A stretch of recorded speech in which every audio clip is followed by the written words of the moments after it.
ಎಲ್ಲರಿಗೂ ನಮಸ್ಕಾರ. Welcome to Sharmila Raju vlogs. ಇವತ್ತಿನ ಬ್ರೇಕ್ಫಾಸ್ಟು ಏನಿದೆ ಅಂತ ತೋರಿಸ್ತಾ ಇದ್ದೀನಿ. ಚಪಾತಿ, ಮಲ್ಲಿಕಾ ಮ್ಯಾಂಗೋದು ಶೀಕರಣೆ, ಆಮೇಲೆ ಶೇಂಗಾ ಚಟ್ನಿ ಪುಡಿ, ಎಪ್ಪಾಕಿದ ಗಟ್ಟಿ ಮೊಸರು ಮತ್ತು ಅಲಸಂದಿ ಕಾಳು ಸಾರು. ಅಂದರೆ ಸ್ವಲ್ಪ ಗಟ್ಟಿ ಮಾಡಿದ್ದೆ ಚಪಾತಿಗೆ ಅಂತ ಆಗುತ್ತೆ ಮತ್ತು ಅನ್ನಕ್ಕೂ ಆಗುತ್ತೆ ಅಂತ. ಸೊ ಈ ಥರ ಇದೆ. ಸ್ವಲ್ಪ ತುಪ್ಪ ಹಾಕಿದ್ದೀನಿ. ಇದು ತುಂಬ ಚೆನ್ನಾಗಿರುತ್ತೆ. ಬೆಳಗ್ಗೆ ಬ್ರೇಕ್ಫಾಸ್ಟಿಗೆ ಒಳ್ಳೆ ಹೆಲ್ತಿ ಫುಡ್ ಇರುತ್ತೆ. ಈಗ ನಾವು ಚಟ್ನಿ ಪುಡಿನ ನಾನು ಲಾಗಲ್ಲಿ ಇವತ್ತಿನ ವಿಡಿಯೋದಲ್ಲಿ ಚಟ್ನಿ ಪುಡಿ, ಶೇಂಗಾ ಚಟ್ನಿ ಪುಡಿ ಹೇಗೆ ಮಾಡೋದು ಅಂತ ತಿಳಿಸ್ಕೊಡ್ತಾ ಇದ್ದೀನಿ. ಅಂದರೆ ನಾನು ಹೇಗೆ ಮಾಡ್ತೀನಿ ಅಂತ ತೋರಿಸ್ಕೊಡ್ತಾ ಇದ್ದೀನಿ. 1.5 ಕಪ್ಪು ಶೇಂಗಾ ತೊಗೊಂಡಿದ್ದೀನಿ. ಉದ್ದಂಗೆ ಕಪ್ಪಿಲ್ಲಿ 1 ಕಪ್ಪು ಮತ್ತು ಒಂದು ಬುಟ್ಟಂಗೆ ಕಪ್ಪಲ್ಲಿ ಒಂದು ಅರ್ಧ ಕಪ್ ಹಾಕ್ತಾಯಿದ್ದೀನಿ. ಒಂದು 1/4 kg ಸ್ವಲ್ಪ ಜಾಸ್ತಿ ಇದೆ ಶೇಂಗಾ. ಇಷ್ಟು ಶೇಂಗಾನ ಫಸ್ಟು ಒಂದು ಮೀಡಿಯಮ್ ಫ್ಲೇಮಲ್ಲಿ ಹುರಿಬೇಕು. ಹೈ ಫ್ಲೇಮಲ್ಲಿ ಹುರಿದ್ರೆ ಶೇಂಗಾ ಸೀದ್ಬಿಡುತ್ತೆ, ಮೇಲ್ಮೇಲೆ ಸೀದ್ಬಿಡುತ್ತೆ, ಒಳಗಡೆ ಚೆನ್ನಾಗಿ ಫ್ರೈ ಆಗಿರಲ್ಲ, ಅದು ಅಂದರೆ ಚೆನ್ನಾಗೇ ಹುರಿದಿರಲ್ಲ.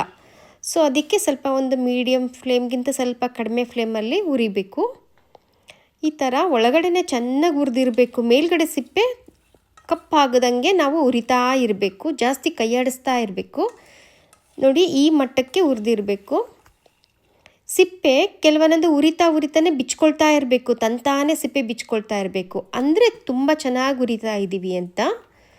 ಈಗ ನೋಡಿ, ಈ ಥರ ಎಲ್ಲ ಒಂದು ಮರದಲ್ಲಿ ಹಾಕ್ಕೊಂಡ್ಬಿಟ್ಟು ಸ್ವಲ್ಪ 1-2 ನಿಮಿಷ ಬಿಟ್ಟು ಗುಂಡ್ಕಲಲ್ಲಿ ಅಥವಾ ಕೈಯಲ್ಲಿ ಇಸುಕಿ ಸಿಪ್ಪೆನೆಲ್ಲ ತೆಗೆದು ಆಮೇಲೆ ಈ ಥರ ಕೇರಬೇಕು. ಕೇರಿದಾಗ ಪುಡಿ ಇರುತ್ತಲ್ಲ, ನುಚ್ಚು ಅಂತ ಹೇಳ್ತಾರೆ, ಮೂಗು ನುಚ್ಚು ಅಂತ ಹೇಳ್ತಾರೆ.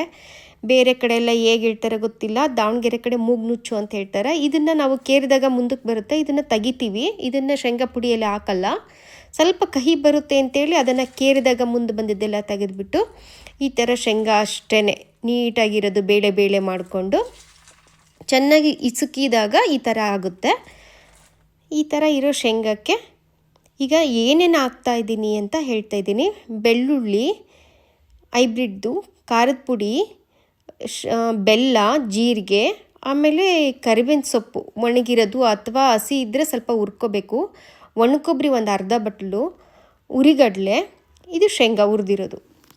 ಇಷ್ಟನ್ನು ನಾವು ಈಗ ಮಿಕ್ಸಿ ಮಾಡ್ಕೋಬೇಕು. ಹೇಗೆ ಮಿಕ್ಸಿ ಮಾಡ್ಕೋಬೇಕು ಅಂತ ತೋರಿಸ್ತಾ ಇದ್ದೀನಿ. ಶೇಂಗಾ ಫಸ್ಟ್ ಹಾಕ್ಕೊಳ್ತಾ ಇದ್ದೀನಿ. ಖಾರದ ಪುಡಿ ತುಂಬ ಖಾರ ಇದ್ದರೆ ಕಡಿಮೆ ಹಾಕ್ಕೋಬೇಕು. ಇದು ನಮ್ಮದು ಖಾರದ ಪುಡಿ ಜಾಸ್ತಿ ಖಾರ ಇಲ್ಲ. ಬೆಳ್ಳುಳ್ಳಿ, ಜೀರಿಗೆ ಹಾಕ್ತಾಯಿದ್ದೀನಿ. ಇದು ಕರಿಬೇವಿನ ಸೊಪ್ಪು ನೆರಳಲ್ಲೇ ಒಣಗಿಸಿರೋದು ತೊಳೆದ್ಬಿಟ್ಟು.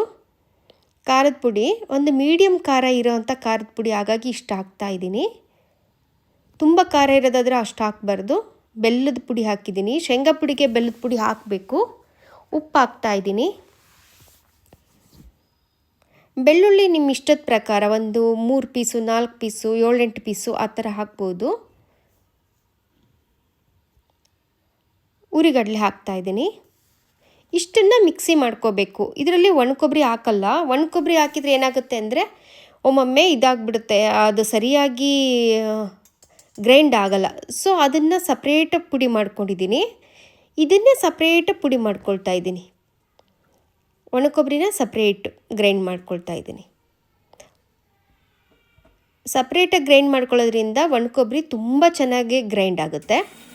ಆಮೇಲೆ ಮಿಕ್ಸ್ ಮಾಡ್ಕೋಬೇಕು.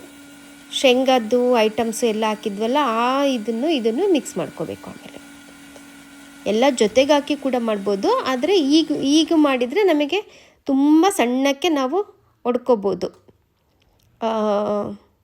ಒಣಕೊಬ್ಬರಿನ ತುಂಬ ಸಣ್ಣ ಪುಡಿ ಮಾಡ್ಕೋಬೋದು ಸಪ್ರೇಟಾಗಿ ಮಾಡೋದ್ರಿಂದ. ಈ ಥರ ಈಗ ಶೇಂಗಾದ್ದು ಎಲ್ಲ ಗ್ರೈಂಡ್ ಮಾಡಿದ್ವಲ್ಲ, ಅದರಲ್ಲಿ ಹಾಕ್ಕೊಂಬಿಟ್ಟು ಒಂದು ಸ್ವಲ್ಪ ಉಪ್ಪು ಖಾರ ಎಷ್ಟು ಟೇಸ್ಟ್ ಇದೆ ನೋಡಿಬಿಟ್ಟು, ಸ್ವಲ್ಪ ಉಪ್ಪು ಹಾಕ್ಬೇಕಂದ್ರೆ ಸ್ವಲ್ಪ ಉಪ್ಪು, ಸ್ವಲ್ಪ ಖಾರ ಕಡಿಮೆ ಆಗಿದ್ದರೆ ಸ್ವಲ್ಪ ಖಾರದ ಪುಡಿ ಈ ಟೈಮಲ್ಲಿ ಇನ್ನೊಂದು ಸ್ವಲ್ಪ ಹಾಕ್ಕೊಂಬಿಟ್ಟು ಮಿಕ್ಸಿ ಮಾಡಿರೋದು ಇದು. ಈಗ ಅದನ್ನು ಸೇರಿಸಿ 1-2 ರೌಂಡ್ ಮಿಕ್ಸಿ ಮಾಡಿದ್ದೀನಿ ಅಷ್ಟೇ. ನೋಡಿ, ಇಲ್ಲಿಗೆ ಶೇಂಗಾ ಪುಡಿ ಆಯಿತು. ತುಂಬ ರುಚಿಯಾಗಿರುತ್ತೆ, ಬೆಲ್ಲ ಹಾಕೋದ್ರಿಂದ ತುಂಬ ರುಚಿ ಇರುತ್ತೆ. ಬೆಲ್ಲ, ಆಮೇಲೆ ಬೆಳ್ಳುಳ್ಳಿ, ಜೀರಿಗೆ ಹಾಕಲೇಬೇಕು ಶೇಂಗಾ ಪುಡಿಗೆ.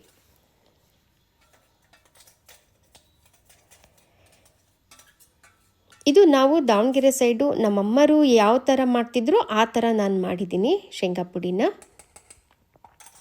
ನೋಡಿ ಈ ಥರ ಬಂದಿದೆ.